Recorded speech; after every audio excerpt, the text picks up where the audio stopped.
Hello students, असी कर रहे हैं class 10th chapter 6 triangles exercise 6.5 question 16th। So question साडे को दिता गया, एक स्टेटमेंट दी गई है जिसनों अगर तुसी पढ़ोगे तो थानू वो कंसैप्ट जिहड़ा क्लीयर नहीं होएगा, ठीक है। पर जो असी उसनों नाल दी नाल उसनों प्रैक्टिकली करना शुरू कर दोगे तो थानू वो कंसैप्ट जिहड़ा क्लीयर होना शुरू हो जाएगा। सो की है साडे कोल एक समभुजी त्रिभुज की गल करिए, साडे कोल की हुंदी है एक इक्विलेटरल ट्रायंगल। सो जिस दी तीनों साइड साडे को बराबर होंदियां, सिद्ध करके उसकी एक भुजा दे वर्ग का तिगना। So 3 times the square of a side. So एक साइड है, एक भुजा है, उसका वर्ग अते उसका तिगना मतलब 3 गुणा 3 टाइम्स, ठीक है। उसके शिखर लंब के वर्ग दे, सो शिखर लंब मतलब कि परपेंडिकुलर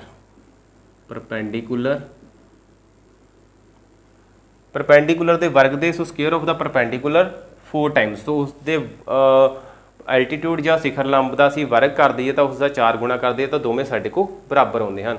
सो क्वेश्चन का कहने का मतलब की है साडे को कि 3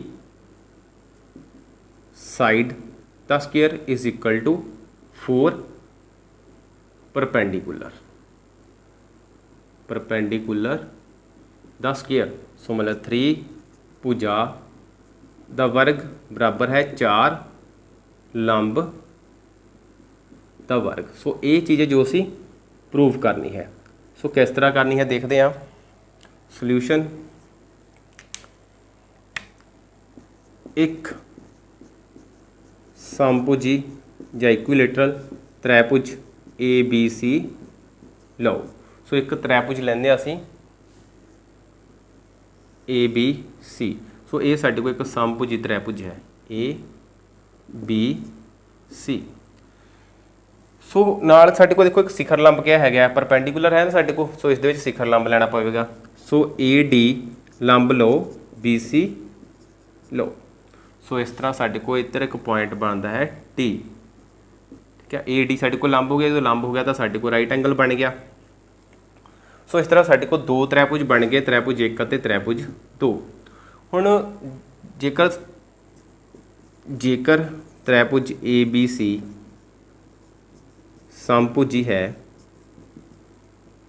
तो AB बराबर BC होएगा तो बराबर साडे को AC होएगा, जिसनों असीं मान लैंदे आ A। सो तिन्ने भुजावां साडे को बराबर आ गईयां A दे, A अते A। सो ये साडे को जिहड़ी साइड है भी A आ जाती है, ये भी साडे को A दे बराबर जिहड़ियां कि हन। D भुजा BC नूं 2 बराबर भागां विच वंडदा है। सो जो D भुजा BC नूं बराबर भागां विच वंड रहा है तो इसलिए BD बराबर होएगा साडे को DC। सो ये दोवें भाग जिहड़े साडे को आपस दे विच बराबर होणगे, क्लीयर। सो इसलिए BC बराबर होएगा साडे को BD प्लस DC। सो BC बराबर आ गया BD प्लस असीं लिख देंगे BD। सो BD ही लिखता DC जगह पर भी, क्योंकि DC किते बराबर है BD दे। सो इसलिए साडे को BC बराबर आ गया 2BD। सो जिहड़ा BC है साडे को किहदे बराबर है A दे, A बराबर आ गया 2BD। सो जो असीं BD प्राप्त किया तो BD की आ गया साडे को A जिहड़ा 2 सी इस साइड ते साडे को इधर डिवाइड हो गया। सो देयरफॉर BD बराबर आ गया A/2। सो जिहड़ा साडे को बराबर है DC भी। सो दोवें बराबर ने साडे को, इहदा मतलब दोवें साडे को A/2 अते A/2 जिहड़ा कि आ जाते हैं। सो सिंपल कहना होवे तो जो भी कोई पॉइंट किसी भुजा का मध्य बिंदु होवे जां उसनूं 2 बराबर भागों में वंडे तो जिन्नी भी साडे को सारी भुजा दी गई होंदी है तो उसके जिहड़े 2 भाग बनते हैं वो डिवाइड बाय 2 जिहड़ा कि हो जाते हैं। सो इस तो बाद A/2 आ गया साडे को, A है, असीं लैंदे हां त्रिभुज ABD।